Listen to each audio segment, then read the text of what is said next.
to all speakers and guests. We will begin the next session shortly with the title of UNESCAP session on climate and SDGs. So I would like to request all guests and participants that's still on the outside of Indonesia Pavilion to enter the center row and take your seat. Thank you.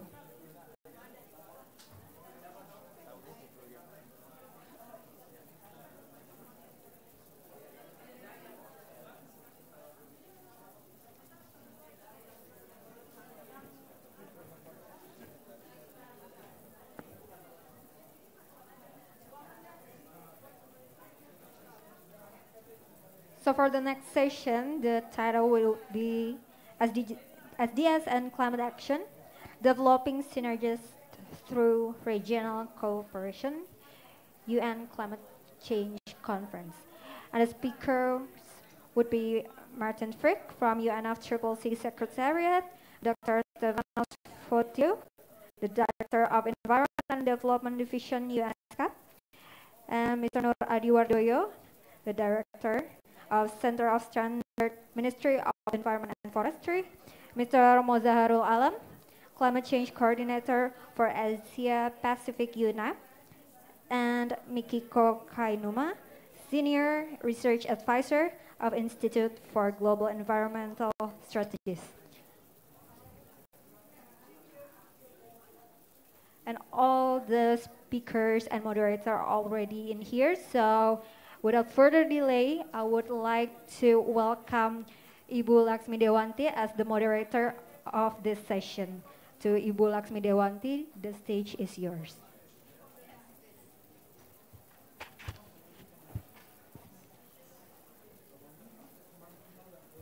Thank you and very good afternoon to colleagues and all participants.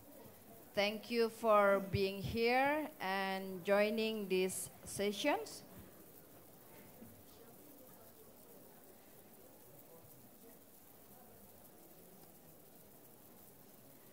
As the Master of Ceremony already mentioned that this session we're gonna to have 5 respective speakers and but before I introduce all the speakers, let me introduce myself because I will be moderate the sessions. My name is Laksmi Dewanti. I'm from the Ministry of Environment and Forestry of Indonesia. So indeed, it is my pleasure to moderate these sessions.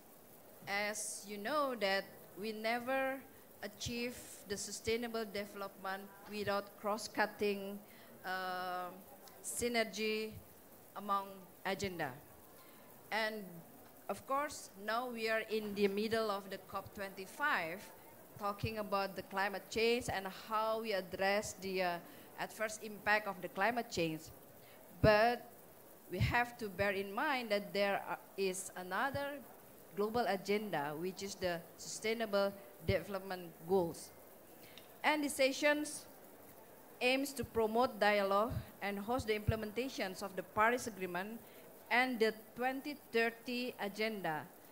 And we need to have the both agenda should be seen as a one common action platform and how each of one is reinforcing other. So there will be a specific cases on linkage between climate change and specific SDGs discussed by all the panelists here. So let me introduce all 5 speakers. We will have Martin Frick from the UNFCCC here, from the UNFCCC Secretariat, and he will discuss link between the UNFCCC process and the 2030 agenda. And the second will be my colleague, Dr. Stefanos Fotiu. He's the Director of Environment and Development Division of the UNESCAP, and he will brief us and discuss the climate, ecosystem, and SDGs nexus. It's very interesting. The third will be the Indonesian speaker, Mr. Nur Adi Wardoyo, here with the red color. Mr. Adi is the Director of Center of Standardizations on Ministry on Environment and Forestry of Indonesia. And he will discuss the Climate Action and SDG 12, specific on SDG 12, the sustainable consumption and production, and systemic change from Indonesia, lesson learned. And the fourth will be Dr. Alam, Mozaharul Alam. He's the Climate Change Coordinator for Asia Pacific of the UNEP, United Environmental Programs. And he will talk on the SDG 7 and climate ambitions. And the last but not least, Ms. Mikiko Kainuman. She's the Senior Research Advisor of the Institute of the Global Environmental Services Strategies, or IGES. Sorry. And she will discuss the synergy and trade-off between climate action and SDGs. I believe all speakers will brief you a very interesting information, and later on we will have a very fruitful discussion. I will give each of the panelists 10 minutes, and I hope we will have sufficient time to open the question and answer sessions. So without any further ado, let me have Martin Frick to have the floor. Thank you. Thank you, and good afternoon to you. Thank you for having me in maybe the most beautiful pavilion in the COP. I really enjoy being here. 2015 was not only the magic year for UNFCCC, because we finally got the Paris Agreement, and the pictures of people jumping up and standing on their seats and being overjoyed that finally the framework convention has created the product that we've been waiting for so long, are still in your minds. But 2015 was also the year in which we agreed on the 17 Sustainable Development Goals, and I'm sometimes stunned how little known they are, given the historic dimension. I was, until 2 years ago, the climate change director of the Food and Agriculture Organization, and it will not surprise you if I'm telling you that my personal favorite SDG is SDG 2, because when did it ever happen in history that we decided to eradicate hunger by 2030? And that's just one out of 17 SDGs. One, of course, is 13, and 13 links directly to the UNFCCC process and says we need to manage climate change before it actually ends up in collapse of our planetary system. And that is the purpose of UNFCCC. And Article 2 of the convention already in 1992 said we need to manage anthropogenic emissions so to keep climate warming at safe levels. Now, 2019, are we still in safe levels? I don't know. Because if you look at an unprecedented series of heat waves, droughts, hurricanes, extreme rainfall, landslides, all of the climate-induced disasters, I think we have already crossed the safe levels. We're at roughly 1.1 degrees today, but our carbon emissions are 417 parts per million. Last time we were at this level, that is millions of years ago, and the ocean level was between 10 and 20 meters higher than it is today. So we know that effect and cause and effect in climate change can be delayed by decades. So we are already deeply in for trouble.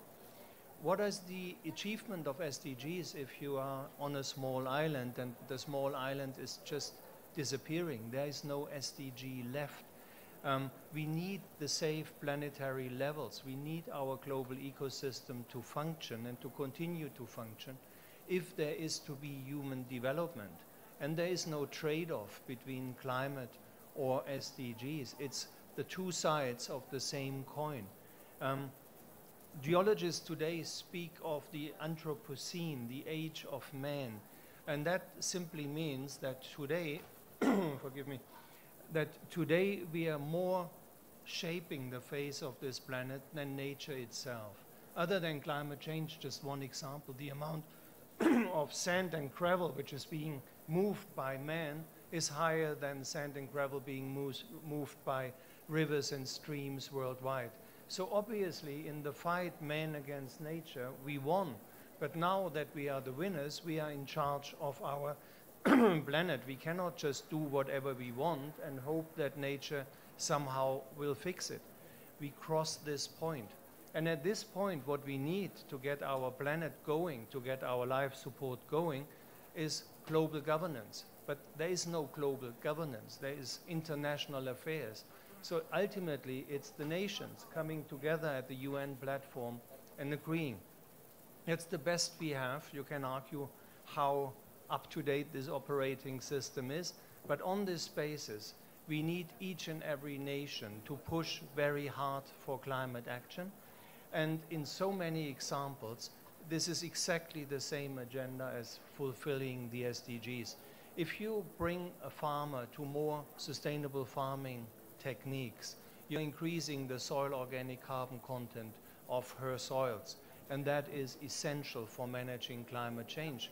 But in doing so, you improve the capacity of soils to retain water, which is essential to keep the water supply going. But if you have a higher content on soil organic matter, for example, you got higher fertility of soils, which is higher yields, better income, which is strengthening rural women, which is strengthening rural population. So it's all interdependent. It's all part of the same agenda. And unfortunately, I have to go after this little intervention. But if there's one thing I can leave here, then it's exactly that. We are talking about one and the same thing. And let me put it in pathetically simple words. We are talking about the good life. And we need to collectively think about what the good life looks like, if it's in an ever-increasing number of consumption, or if it's living within the limits of this planet, happily eating food that is actually good for your body, breathing air that is not poisoning your children, managing the resources that we have, that the next generation and the generations after us can enjoy this wonderful planet as we do. And if I'm looking around in this beautiful pavilion, there's a lot to enjoy. Thank you so much.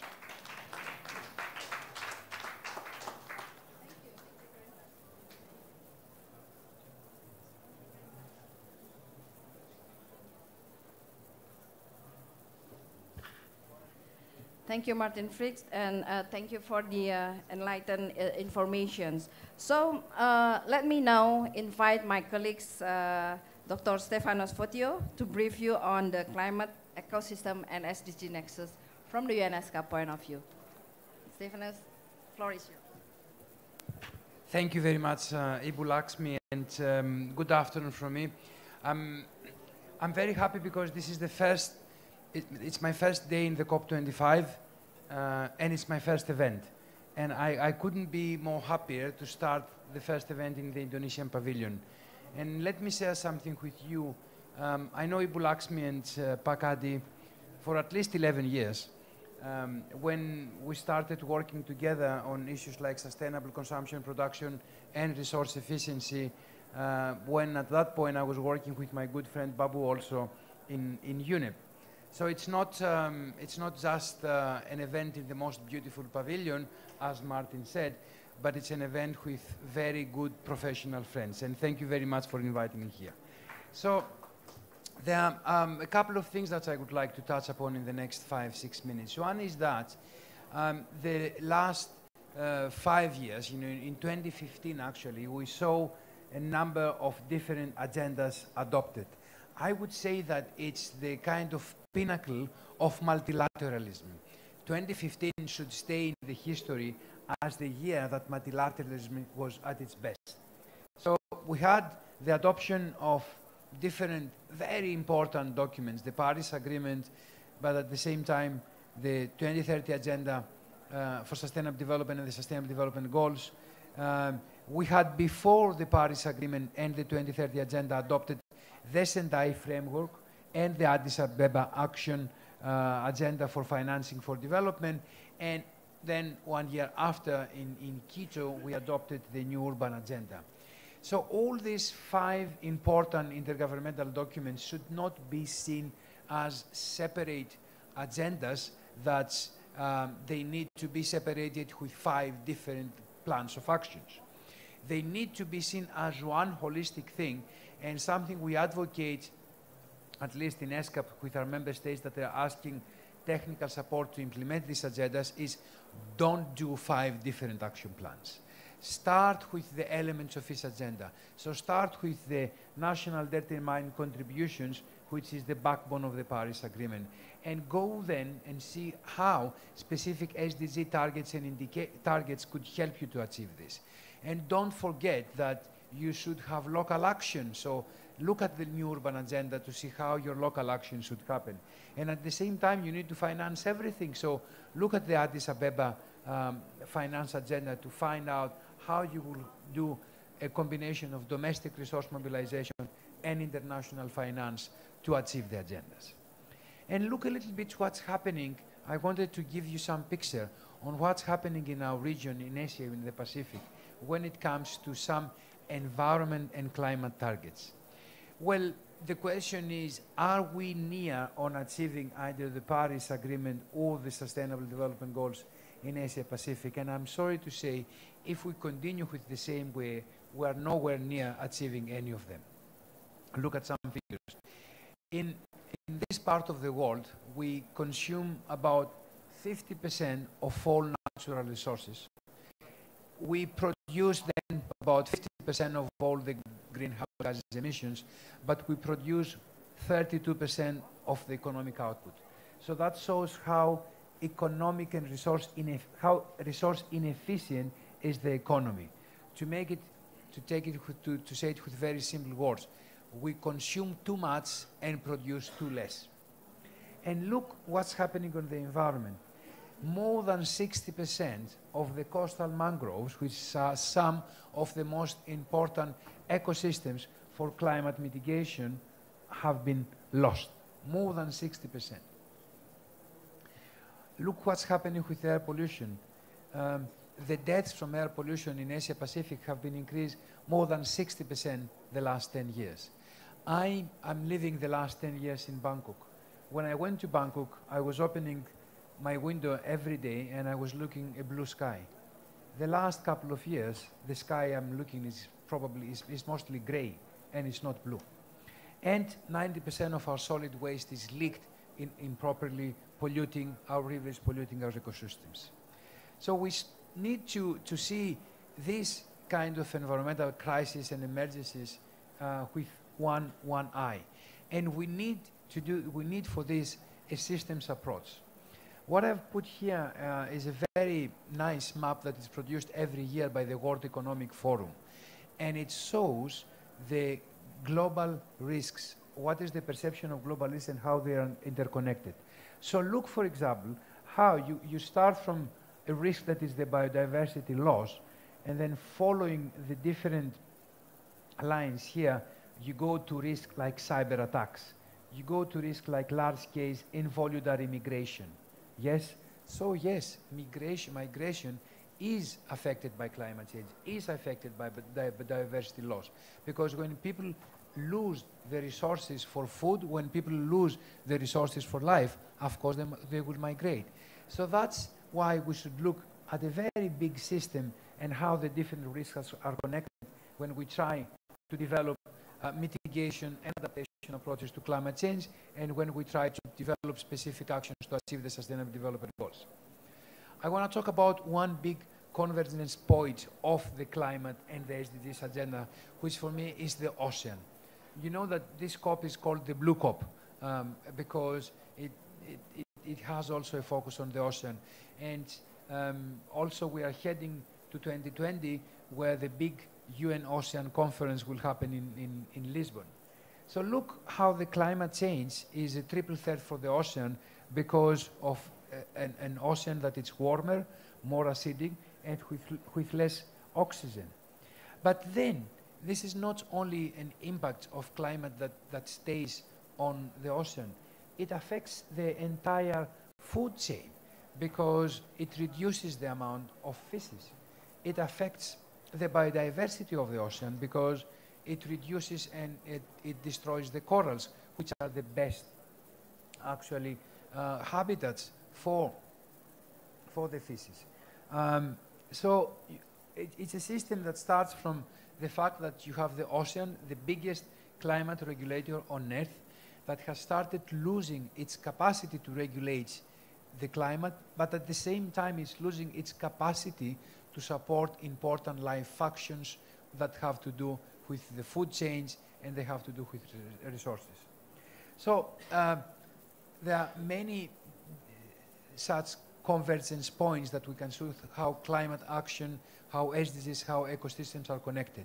Fortunately, we have some solution points also, and I would like to close my presentation not by just making noise that things are not going well, but with a solution. And one of the solutions, and I'm saying this because I'm really invested the last 25 years of my professional life to study resource efficiency. It's resource efficiency. So it's a low-hanging fruit that we can achieve low carbon and SDG implementation pathways. And to do this, we need, I think, to do four main things around the way we're managing our resources. The one is to change the consumption and lifestyle habits that we have, and we need to change this by changing the way we live in the cities, the way we make transport, the way we do energy. Babu will talk about energy a little bit later.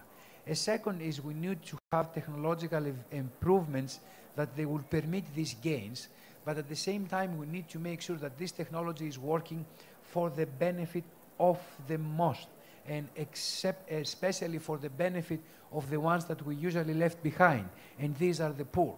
So we need resource efficiency that at the same time will take people out of poverty.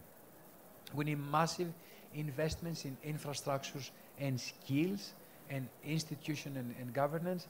And last but not least, we need to strengthen the fiscal and financial instruments to create these incentives that they will allow climate action to happen at the same time as we are achieving the Sustainable Development Goals and we conserve our ecosystems. Thank you very much.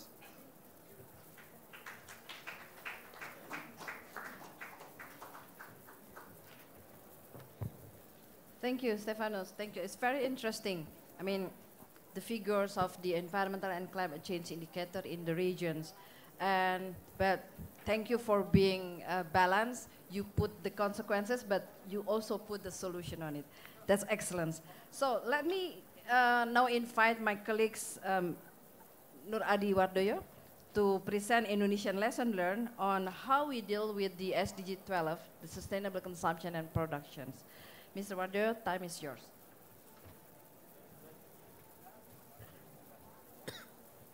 Yes, thank you. And so we have the story continued, yeah? And so we have now the climate action and sustainable consumption production as SDG 12. And so we have a few important points to make that, okay, we talk about sustainable consumption and production. Maybe you know it already, or maybe you're not familiar with it. And then how we do it in Indonesia.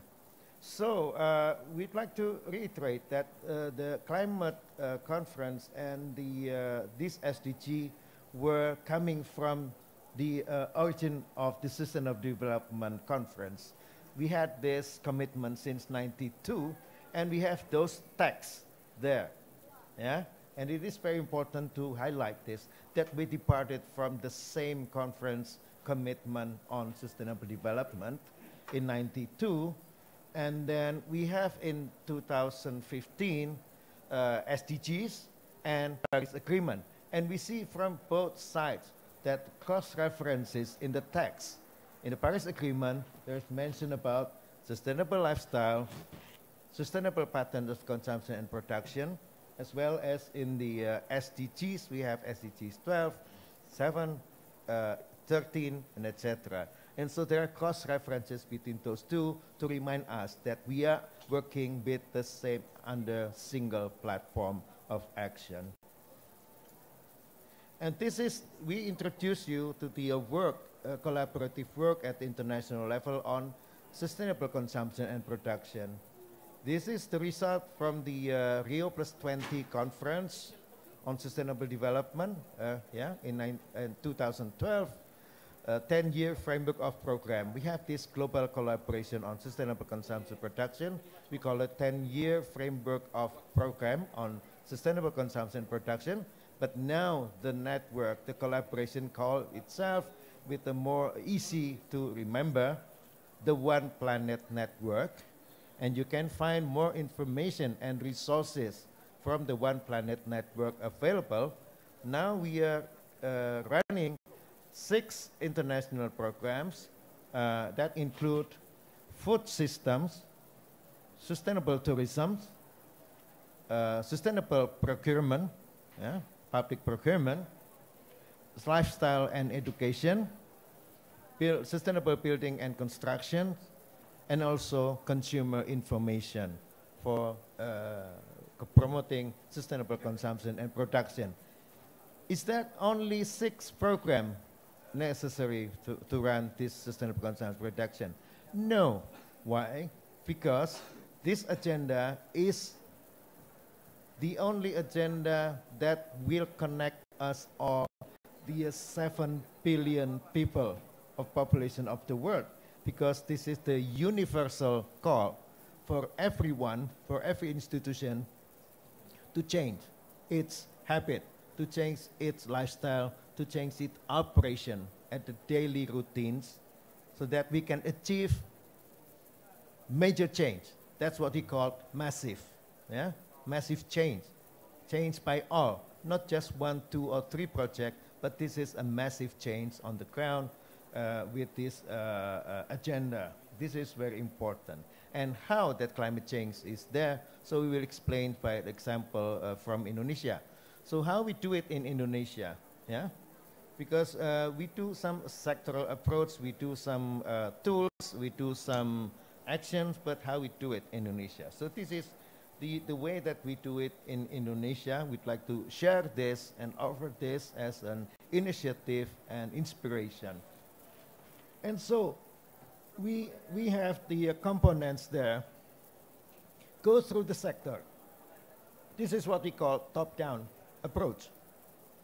Changing the consumption and production through the sectors.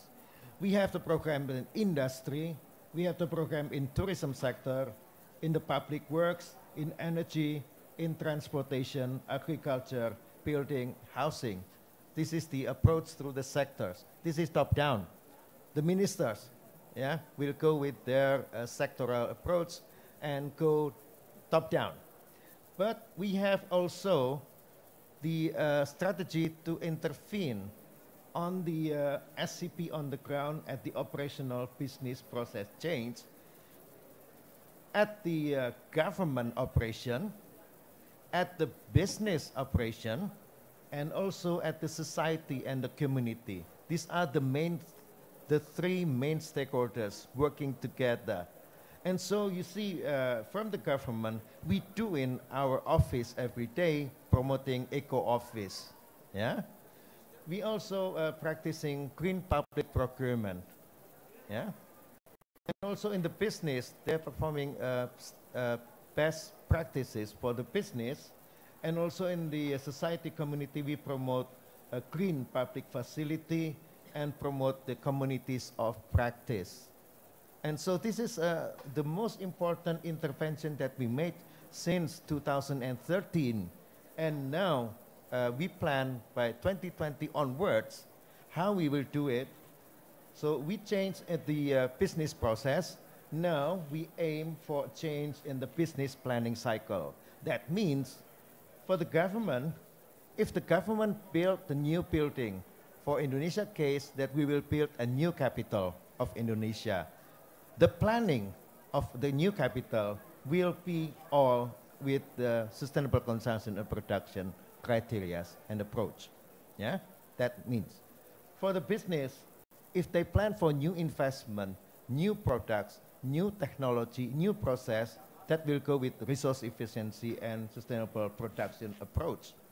That goes also with the society and the public facility. So that's what we mean, how that we do it systematically, then this is very important. And so this is where we have the thematic SCP content in it.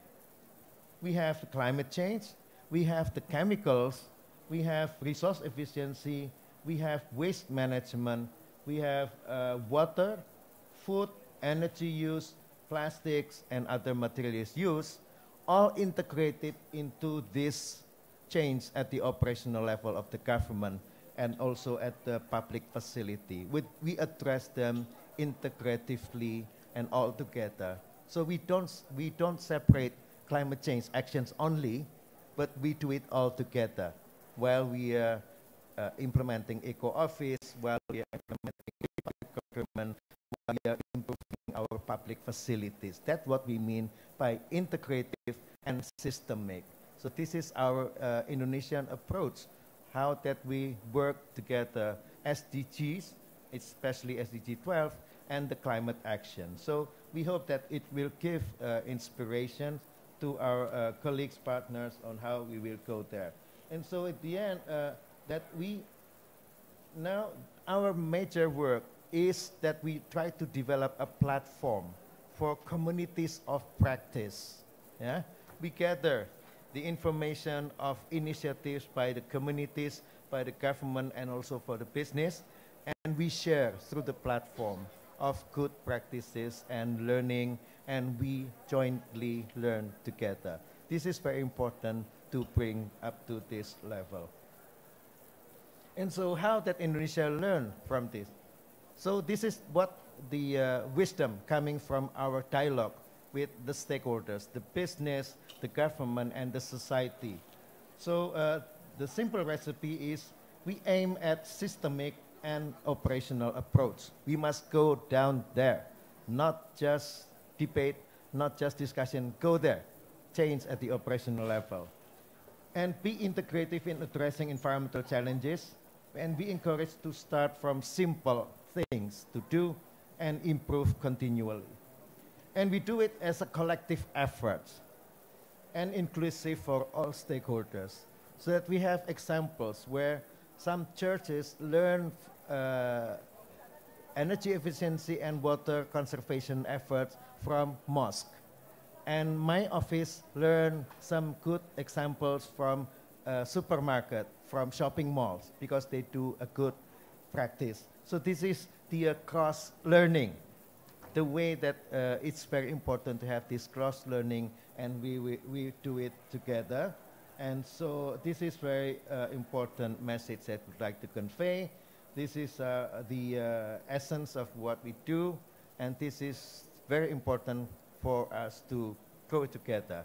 And you have all this information in the material provided by the pavilion. I will not guide you through all of these details, but these details provide you with convincing stories and information if you'd like to know further. So this is the something that Indonesia would like to share with you all, that climate actions and SDGs can go together in one platform, in one unified, coherent action. Thank you so much.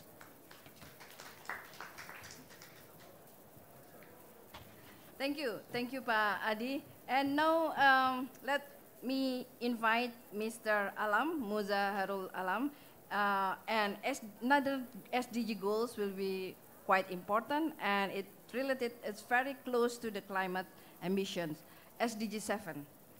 Mr. Alam, floor is yours.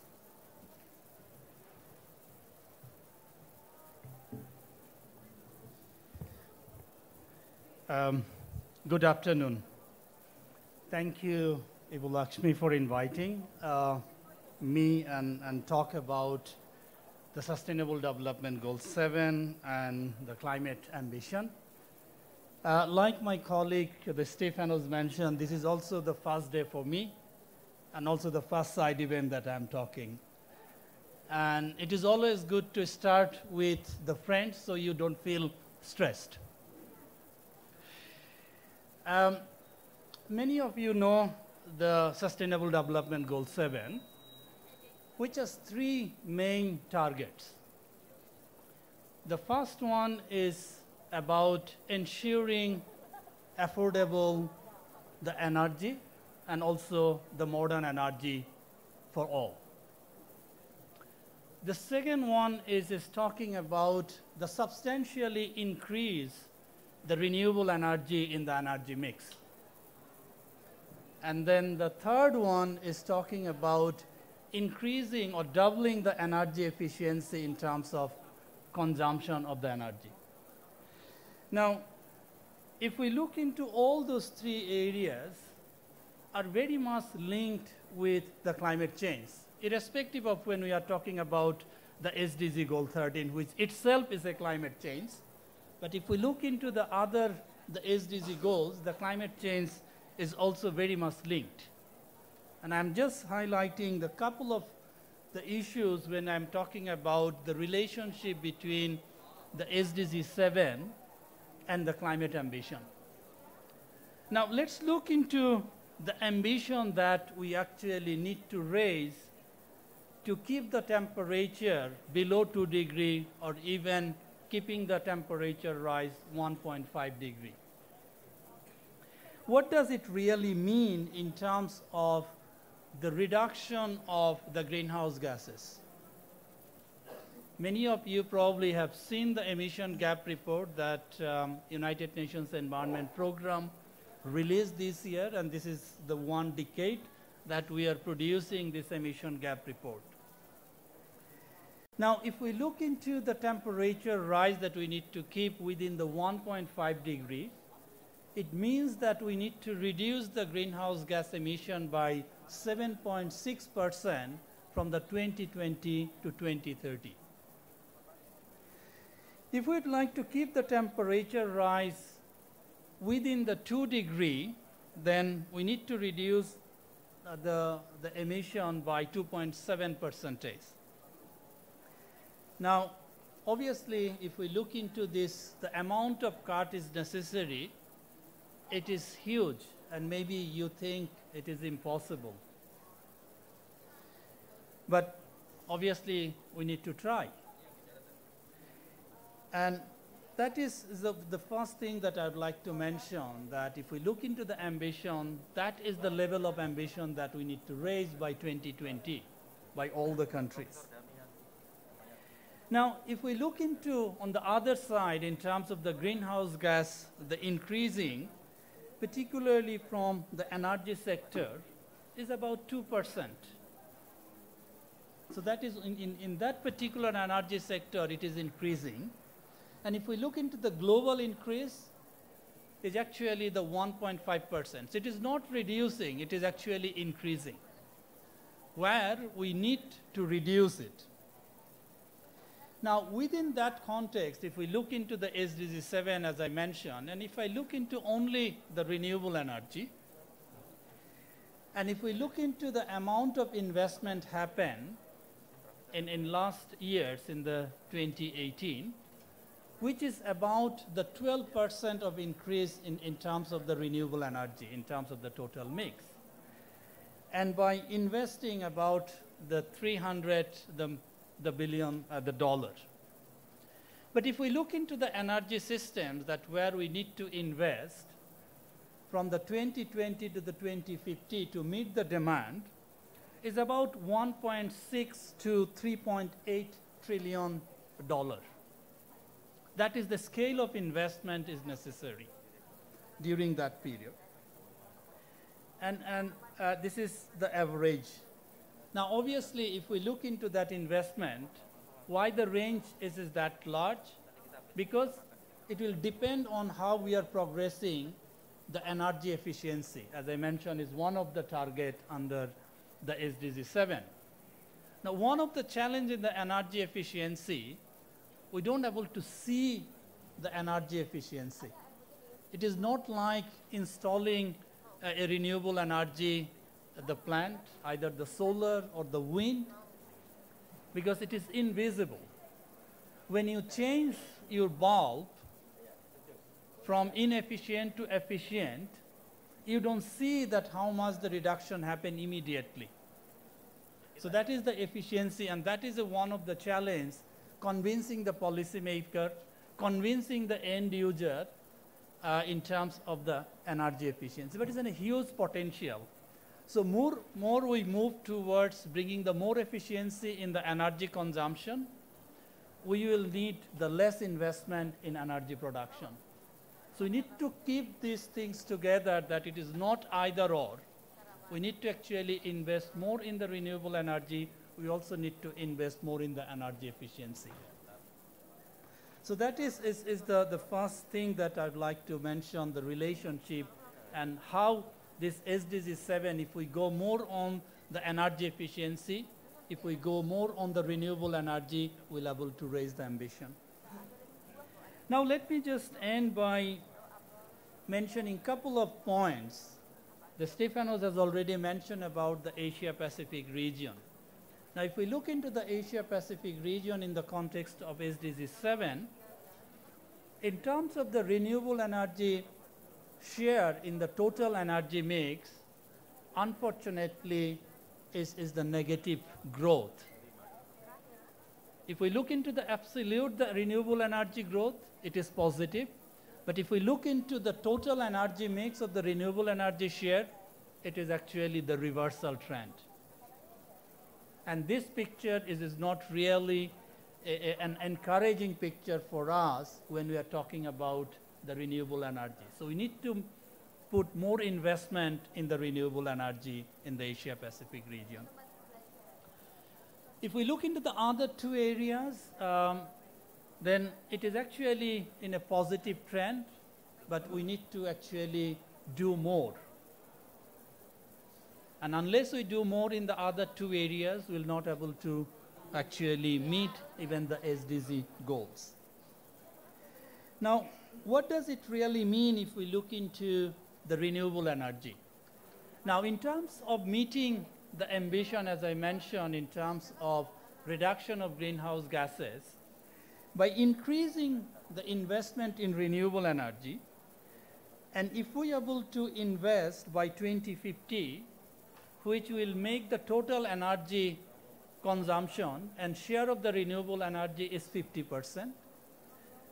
And within the electricity, if we are able to make the renewable energy, the share of the total electricity is 85%, then the potential reduction of the greenhouse gases, if we look into the three primary sectors, is the power sector is 8.1 gigaton of the CO2. In the building sector is 2.1 gigatons. And if we look into the district energy and the heating, is about 1.9 gigatons. And if you just combine this, the three, by renewable energy, is basically almost the equivalent of the reduction necessary in terms of the greenhouse gases to keep the temperature within the below 2 degrees. Now, obviously, if we look into the mid-century, obviously, we need to move to a net zero emission. And by investing more in the renewable energy will also help us to reach to the net zero emission by mid-century. So that is a huge important area within the SDG 7 and climate change and raise the ambition that we require to keep the temperature below 2 degrees and even aspiring for the 1.5 degree. Thank you very much.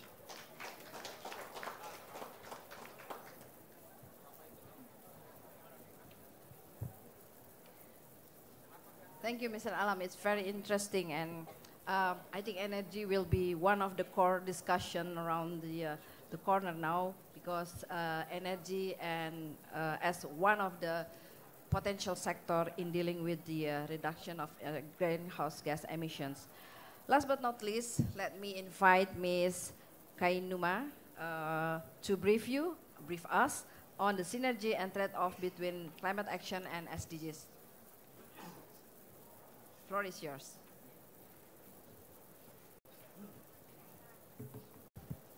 Yeah. Thank you very much for inviting me to this important side event. I'm Mikiko Kainuma from IGS, Institute for Global Environmental Strategies. This is also my first time to present at COP25, so I'm really excited. Thank you very much. And I'm going to talk about synergies and trade-offs between climate actions and SDGs. So this is a figure from IPCC special report on 1.5 degrees. The report identifies lots of synergies and trade-offs between climate actions and other SDGs. Actions are classified into three categories: energy supply actions, energy demand actions, and land-based mitigation actions. We can say many synergies between energy demand and land-related actions.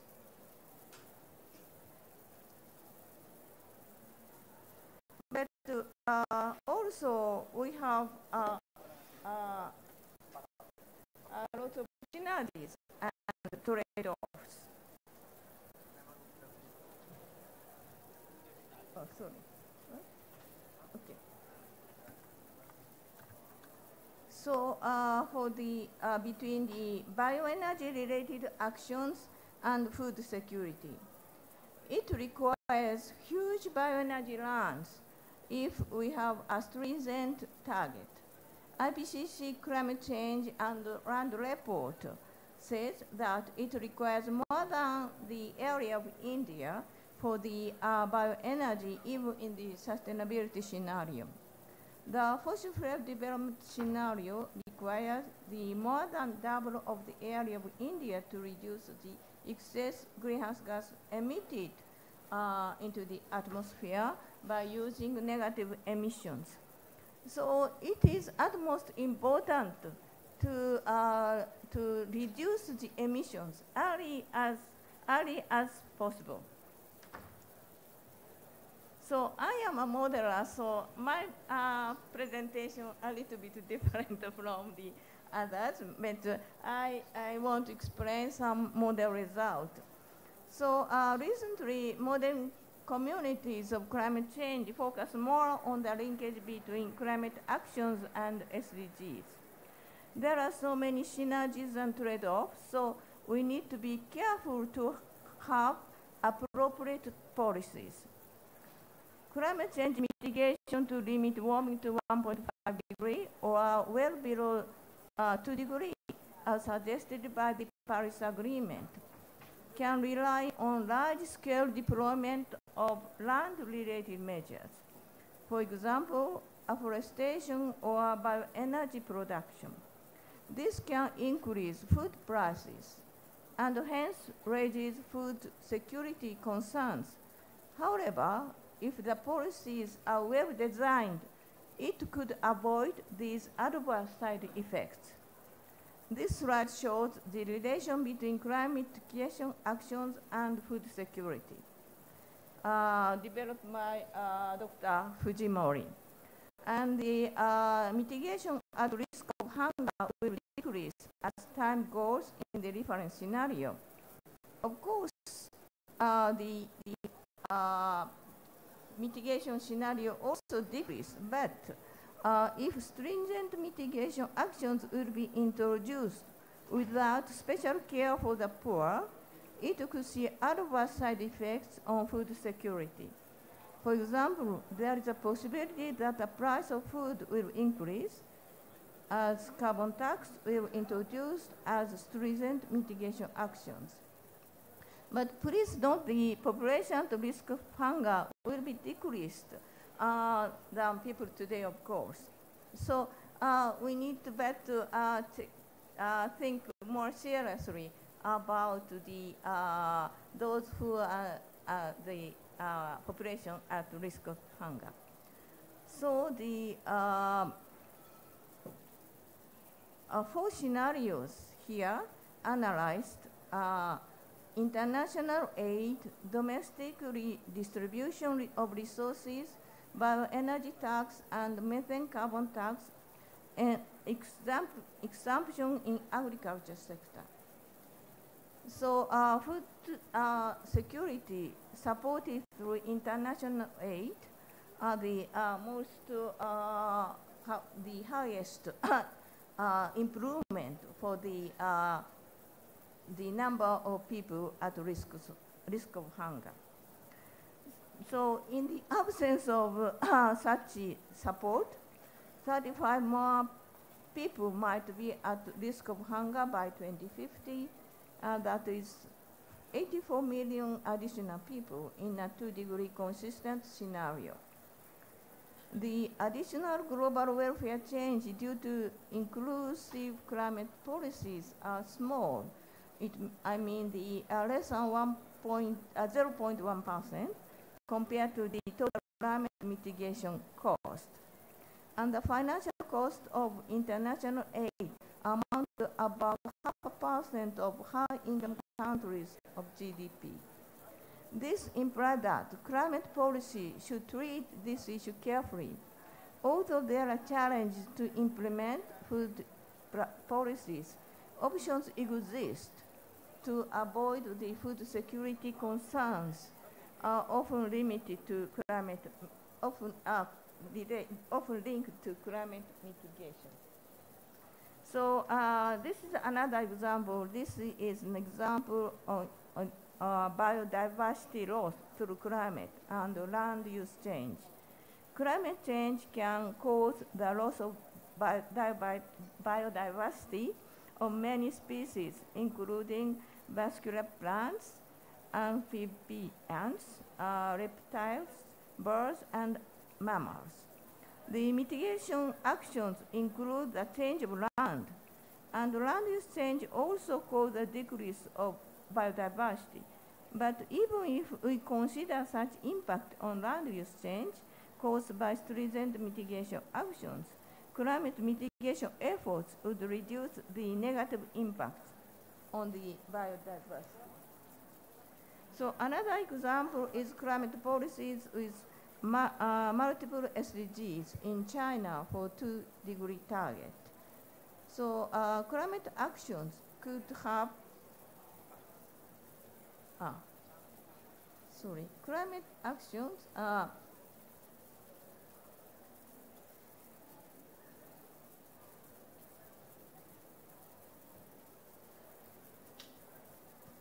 could have synergies and trade-off on many SDGs, including SDG 2, SDG 3, and SDG 7, and SDG 15.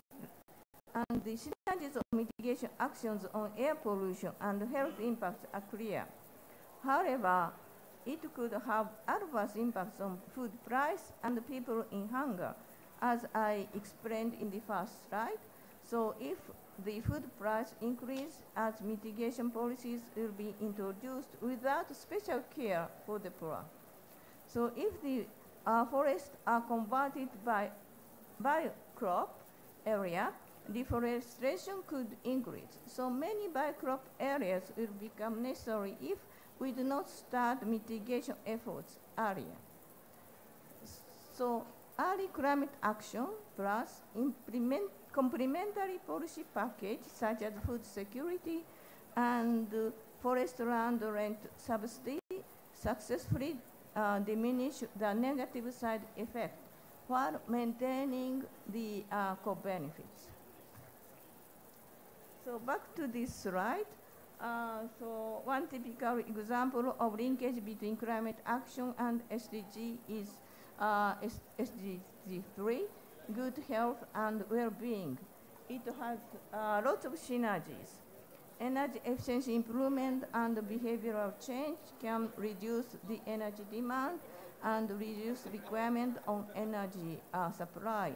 This improves air quality or reduce water consumption and wastewater at the power and industrial sector, and this causes the possibility of more clean water for other sectors. And so there are so many other examples. But at the same time, there are the trade-offs. So of course, if we implement actions, it costs. So the cost is one of the issues we need to tackle. And energy efficiency improvement, increase of cost, and it may attract the poor or increase of carbon capture and storage. It increase the risk of CO2 leakage or walking and cycling may increase risk of traffic accident or increase bioenergy. This is a trade-off land for food production. Important thing that we need to consider good governance, cross-jurisdictional coordination, and sound implementation practices. These are critical for minimizing trade-offs. Thank you very much.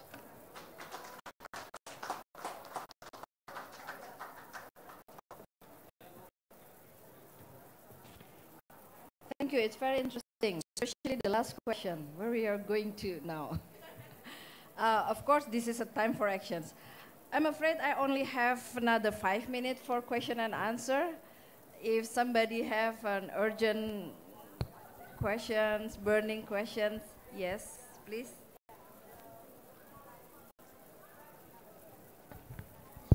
Thank you very much for your, thank you very much for giving me the floor.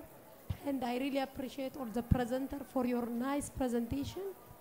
Maybe my concern or question is about two issues. One, about the sustainable consumption in production. Yes. Very interesting. I am wondering to hear that there is a case nowadays in Indonesia, this sustainable consumption in production are being implemented.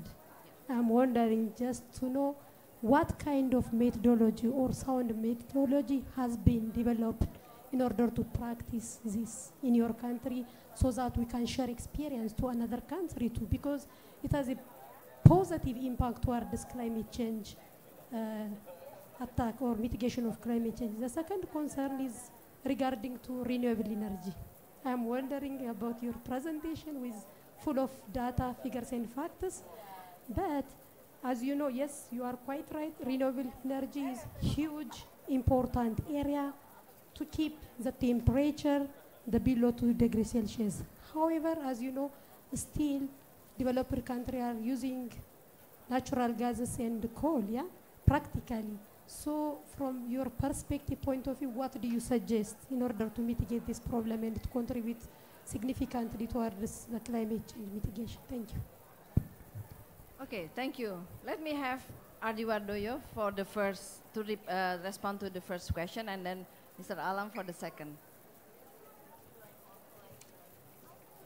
Yes. So from our experience, it is very important to give information to people that we have choices. Okay, we have choices. And so in our daily office operation, we can choose whether we need to print or not. Yeah. And so to go for to use the bottled water with plastic or use the dispenser, water dispenser, use the glass, something like that. And so this is very important, informed choices, that we can choose to do it differently and we can do it well and no comfort lost. Yeah, it's enjoyable. And so it's information is very important. Yeah, so behavior. Yeah, so we are not looking for the perfect plastic, right? But we can change our behavior of using, you know, bags for shopping, for groceries. We can reuse our bags, whether it's made of textile or whether made from other materials, traditional materials, but reuse the grocery bags, not the conventional plastic. So this is the simple way that we can start introducing to the people, change the behavior. That's the... If we look into the renewable energy nowadays in terms of the production cost, it's comparable.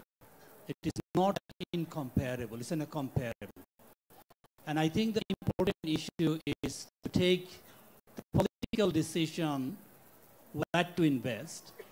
And if I look into the Asia-Pacific region, its appetite for coal is high. It's probably in other regions too.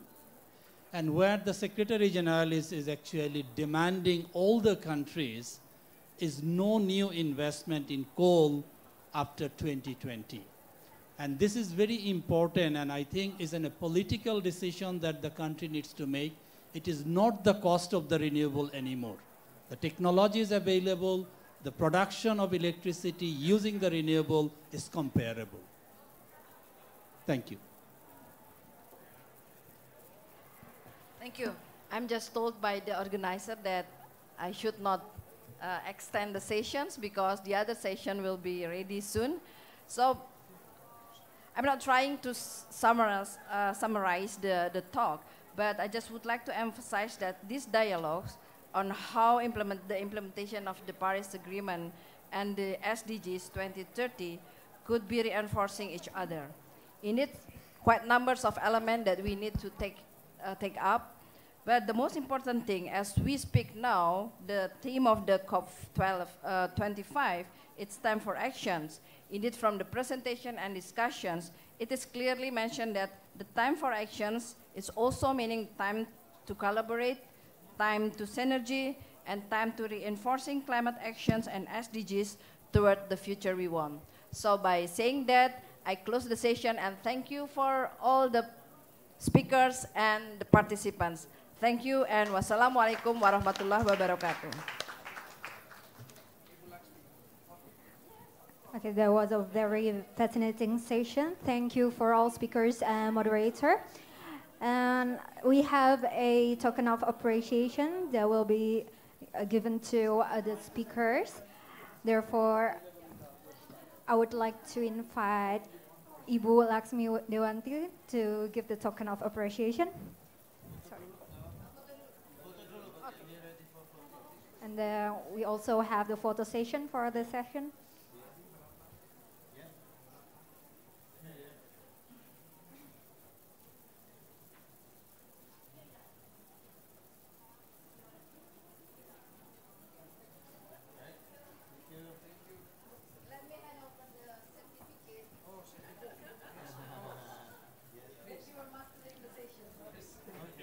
Ibu Laksmi Dewanti will hand out the certificate made out of recycled paper.